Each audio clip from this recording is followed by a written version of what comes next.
Buffalo. Let's go Buffalo. Let's go Buffalo.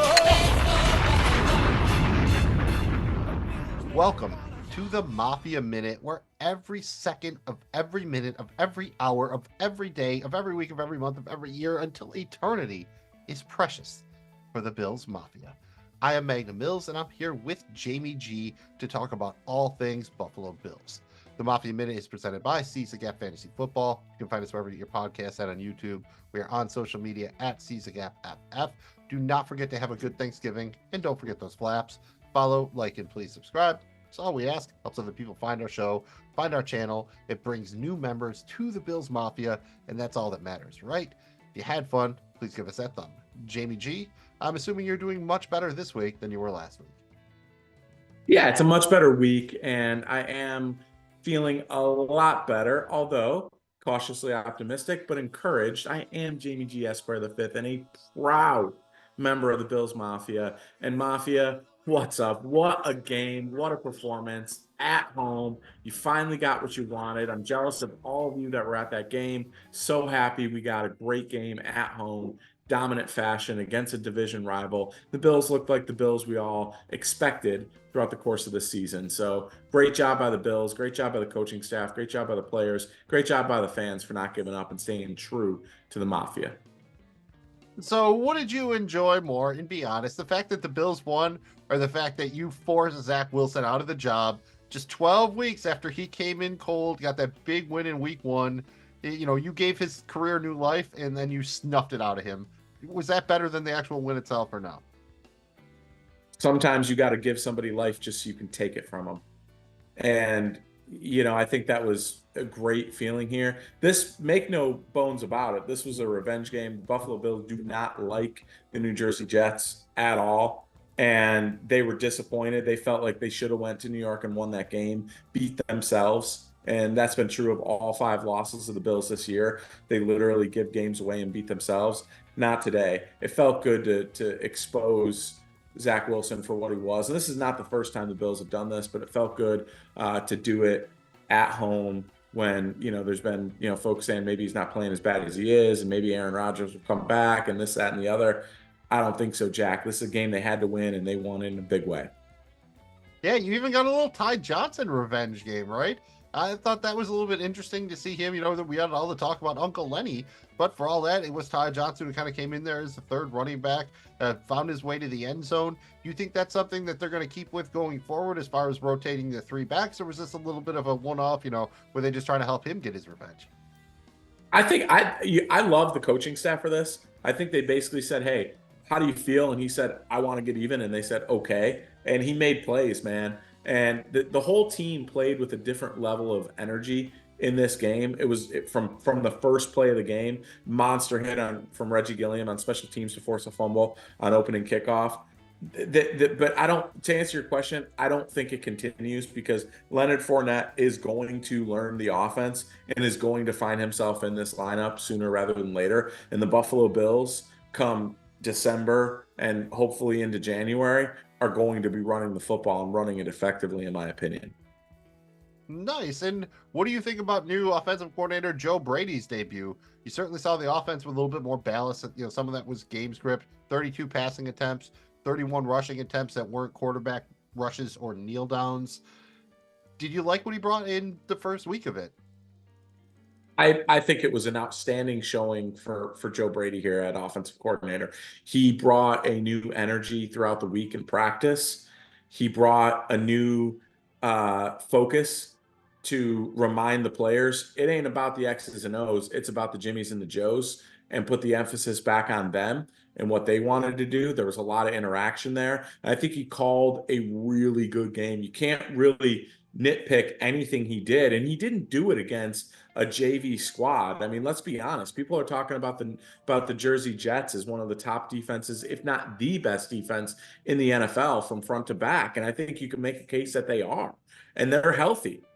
And they had this type of performance. You know, to run the ball as effectively as he did was as the Bills did was huge. But the reason why is because it wasn't predictable. They were not predictable at all on offense. Great job mixing it up here, calling the right type of plays, forcing them to we went hurry up when we knew they had a set type of defensive front that we didn't want them to rotate out of. Just little things throughout the game here to keep it fresh. I thought he did an outstanding job. He's got a gauntlet. The Buffalo Bills have a gauntlet coming up here. He's got a bigger task this week, and then guess what? Come out of the bye, it'll be even a bigger task, and so on and so forth. On goes this thing of ours. But for his first game in there, loved it. I don't think he could have had a better showing. I don't think so. One thing was interesting was the wide receivers. And obviously, Khalil Shakir had the huge game. Stephon Diggs only had 4 grabs for 27 yards on 8 targets. And Gabe Davis had 0 targets. Was this just a game plan thing because of the opponent they were playing? Or is there anything we can take away from this going forward? Well, look, I think they like Shakir a lot, and he has these games where he flashes, and I think you can see it a little bit more consistently. For what it's worth, Diggs had 4 drops. So, that could have been a lot. They were absolutely double, rolling coverage to him. I think Gabe Davis is one of the better blocking wide receivers in the NFL. And I think they really used him a lot in that position to be able to run the football. Remember, they don't have Dawson Knox, their best blocking tight end in the game. I think they use Gabe Davis a little bit more there than usual. And you cannot deny Dalton Kincaid. He is going to get the looks. He is going to get the lion's share of the targets because he's just that good. And he was open in the middle of the field. And so, I think it's partial game plan. It's partial how they decided to mix up the run game. But I also think it's Josh just kind of going with what they're giving him and what's open. Well said. And let's give some dap to the defense here. They shut down the running game for the Jets. They had 13 carries for 47 yards, 6 sacks, 2.5 for Leonard Floyd, 2 picks, both by trade deadline acquisition, Rasul Douglas, and they forced and recovered 2 fumbles. You mentioned one first play of the game, kind of reversing their fortunes. Anything to say about the defense here other than, this is hopefully what you want to expect going forward, right? I know it was the Jets, but.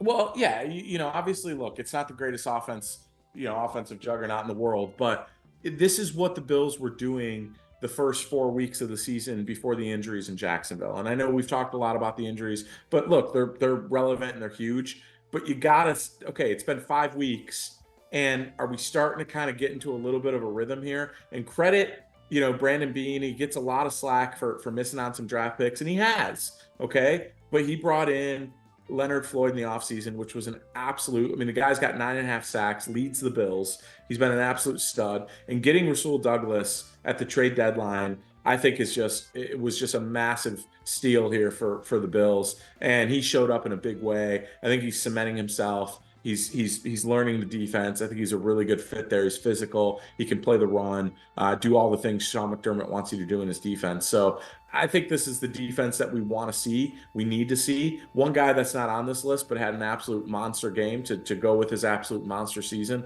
is Ed Oliver. He was so disruptive in this game. No matter if he was getting double teamed or getting freed up one-on-one, he did a lot to pressure the quarterback here. He did a lot to stop the run game. I think the Bills were able to key in knowing that, even without the lead, the Jets are a little one-dimensional. We'll see what they do against better offenses, but this was the performance we expected to see against this opponent, and I think they played very well. All right, and before we bury Week 11, I just want to say good news, bad news. Good news, your man kick-ass T-Bass, he was back to normal, went 4 for 4, hit a 50-yarder, that was good. Von Miller, I know he played, he did not show up in the box score.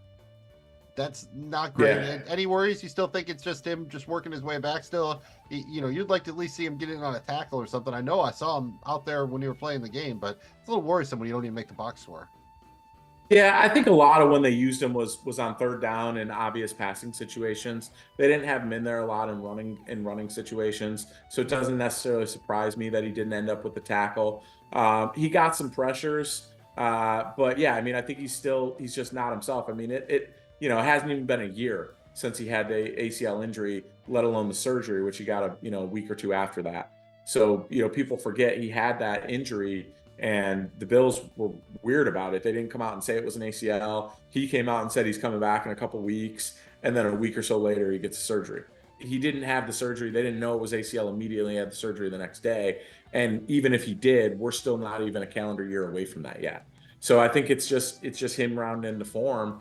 and it's going to take some time. But luckily, AJ Epinesa, Leonard Floyd, Gregory Rousseau, these guys are really playing well at the defensive end position. Even Shaq Lawson in a rotational role has played really well. Got a big sack on Zach Wilson on Sunday afternoon. So I think that there's enough there, and these players are playing better with the leadership of Von Miller in that room. I'm not concerned yet. Am I disappointed? Do I want to see Von Miller be Von Miller? Absolutely. But I'm not surprised. Fair enough. We'll just keep going until you finally have to buy a AJ Epinesa jersey. I'd like to see that happen. And before we move on completely, I need you to give us your Mafia moment from Week 11. Your Mafia moment. Jamie G, what was your favorite moment from that victory over the Jets? Your Mafia moment. It's tough, man. I want to say that opening kickoff where Reggie Gilliam just sets a tone. I mean, that's how you hit somebody, baby.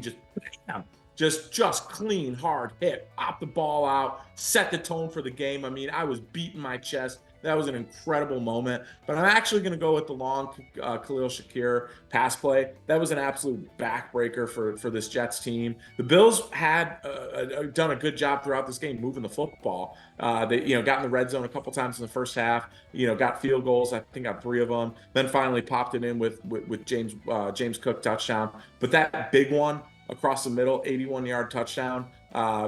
Keep in mind the Jets coming into this game had not given up a passing touchdown since week 1 against Diggs. And they gave up, a couple in this game, let alone an 81-yard bomb. Their defense is not likely to have that happen to them. Credit the Bills here, man. Credit the Bills here. That was a big play to Shakir. Outstanding pass by Josh Allen. He moved the defense. Allen played incredible in this game. That was a big moment. I like that. Choose your Shakira, or your hips don't lie joke there. Whatever you would like.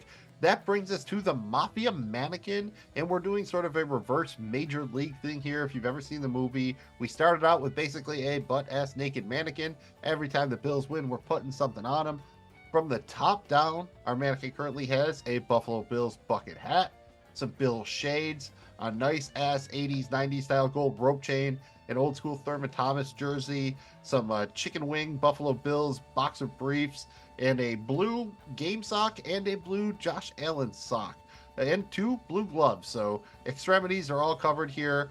Jamie G, what are you putting on the mannequin here?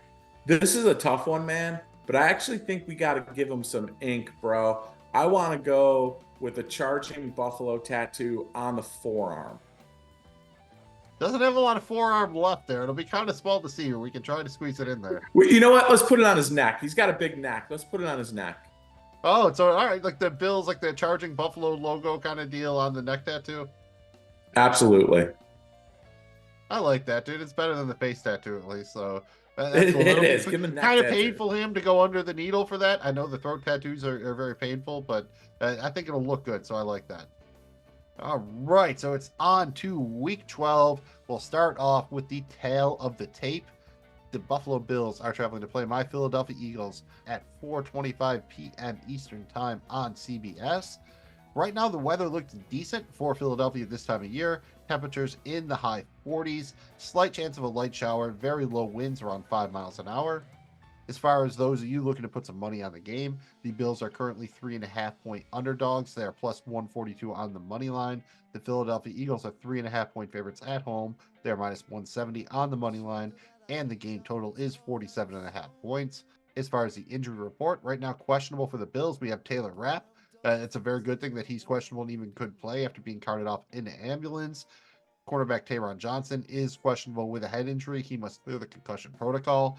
Ditto Dane Jackson, same thing. So a little bit banged up in the secondary there. As far as the Philadelphia Eagles, tight end Dallas Goedert is doubtful with a forearm injury. And defensive end Derek Barnett is questionable for personal reasons.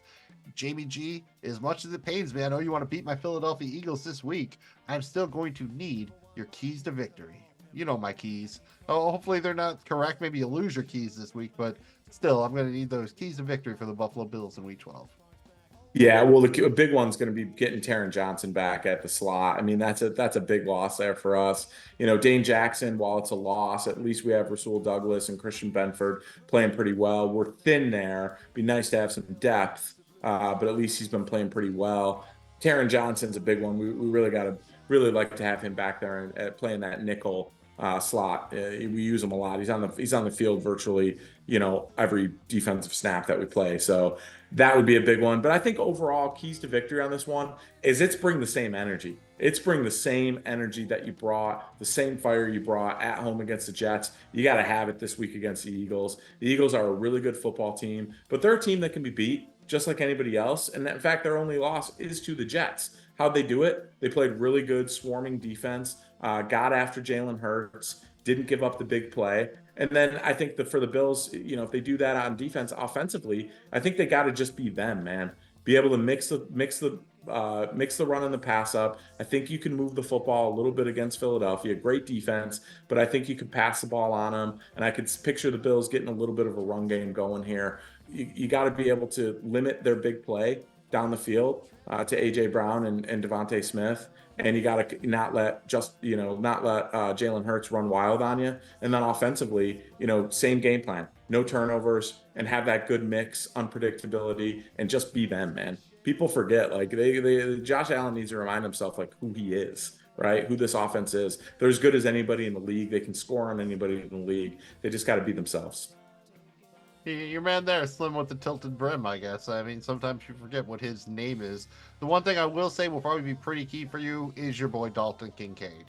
The Eagles have definitely struggled with injuries in their secondaries, and again, replacing C.J. Gardner-Johnson back there on the back end. They can be exploited by tight ends. One of the weaker matchups as far as defending the tight end. So I think a lot of your offense will probably flow through Dalton Kincaid, especially because the Eagles have been pretty good at stopping the run up. So you'll have to find other ways to do it, whether it's working the running backs into the passing game. I think Diggs will get some chances out there. We still do have Bradbury and Slay, who are pretty good cover corners. You might want to work it into the slot there. Maybe it's Shakir, maybe it is Gabe Davis. But I think ultimately Dalton Kincaid is probably the guy who the offense should flow through more or less. Yeah, I like Cook in the screen game. They showed the ability to do some passes to Cook. I think that's a big deal that we kind of missed on throughout the year. So look, this is going to be a tough one, biggest challenge of the year for the Bills. But again, I think they can beat anybody in the league if they play the type of football that we know they're capable of. If they don't and they turn the ball over and they beat themselves, they can lose to Denver and New England. So that's the tale of the Bills this year. We've all seen it. We've all been crushed and still feeling the pain of it, but we've also been given the reminder of that's who the F they are. And it's nice to see that, especially coming off this game against the Jets, which they had to have. I think something changed with them, man. Josh Allen got the haircut. I think something changed with them. I think they realized these are all playoff games from here on out. Yeah, don't worry. It gets easier because then you get a bye and then the Chiefs, right? So it definitely gets easier after this. Before I get your score prediction for this week, we have to look back on last week. Jamie G, you weren't super close, but I don't think you're going to be mad about it. You had Buffalo Bills 20, New York Jets 12. You were kind of close, I guess, if you squint really hard, because the final score was Buffalo Bills 32, Jets 6. I mean, 6 is half of 12, 32 has a 2 in it. So I guess you were fairly close if you want to look at it that way. Week 12, baby. You're against my Eagles. I know you're picking the Bills to win, but by how much? Final score. Final score, man. I think this is going to be a tough one. I got the Bills winning 24-22 in a nail biter. Go Bills. 24-22. A lot of twos in there. A lot of twos. All right, Mills. Your Eagles are playing here. I can't let you weasel out without giving a score prediction. Go ahead. Tell me how much they're going to beat the Bills by. I like what you did, but not as many twos. Give me Philadelphia 24, Buffalo 20. Seems about right. There it is. It's got to be a little bit of a friendly wager here. It is this. I'm going to propose something. It's the season of giving.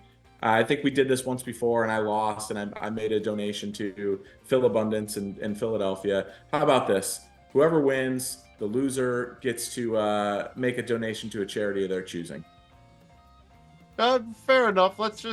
I'll do that in Andor. I'm saying if the Eagles win, the mannequin's got to be holding a cheesesteak from Steve's. I think that might have to be there. But if the Bills win, then I have to do this wearing a Bills hat or a Bills t-shirt or something like that.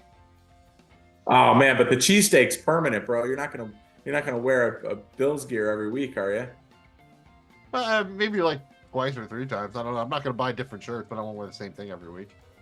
People will wonder if I do laundry or not. Is the cheesesteak going to be a 1 week thing, or until the Bills win again? Is that a I mean, I is think that it's a what we'll do? cheesesteak, dude. It's really good. I mean, why are you trying to deny your man a cheesesteak? Dude, I love Steve. I mean, come on, I could go for, how hungry you just made me thinking about Steve's. Oh yeah, All right, it's like fair the enough. DoorDash and Steve's is like $45 for a cheesesteak. I can't do that, but it would be fun. It would be. It And would be. salty, I but- wonder if they can freeze it and mail it to me. I don't know. They Now I'm gonna do. go I down know. the whole Yes, they cheesesteaks. do. They do. I know. At least Tony Luke's did. It's possible. I know some places do it. I will be Googling how to get cheesesteak to my residence for the rest of the evening.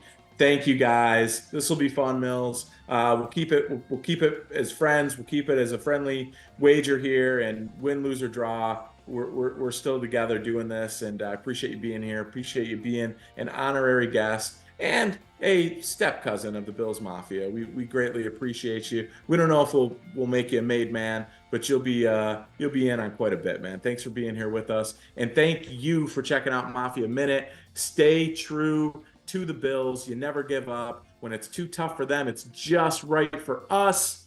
Go Bills. Yeah, and I don't know if you can have step cousins. I think you go right from second cousins to kissing cousins. I don't really know how that works, but we don't really have time for that. If you want to know more about that, watch Arrested Development. It'll be fun. You'll thank me for it later on. Again, this was the Mafia Minute presented by CSGAP Fantasy Football. Find us wherever you get your pods, on YouTube. We're on social media at CSGAPFF. Do not forget to have a good Thanksgiving. Do not forget to do your superstitions, rock your Bills merch, and don't forget those flaps. Follow, like, and please subscribe. It's all we ask. If you had fun, give us that thumb. I'm Magnum Mills. Gobble, gobble. He's Jamie G. Gobble, gobble. This is Thanksgiving. Gobble, gobble, gobble, gobble. Watch your Charlie Brown. Do the football, do the thing, and celebrate your Buffalo Bills. Right, Jamie G? That's right. Have a great Thanksgiving, everybody. Enjoy the day with family, friends, loved ones. Enjoy the football, enjoy the food, and most importantly, go Bills.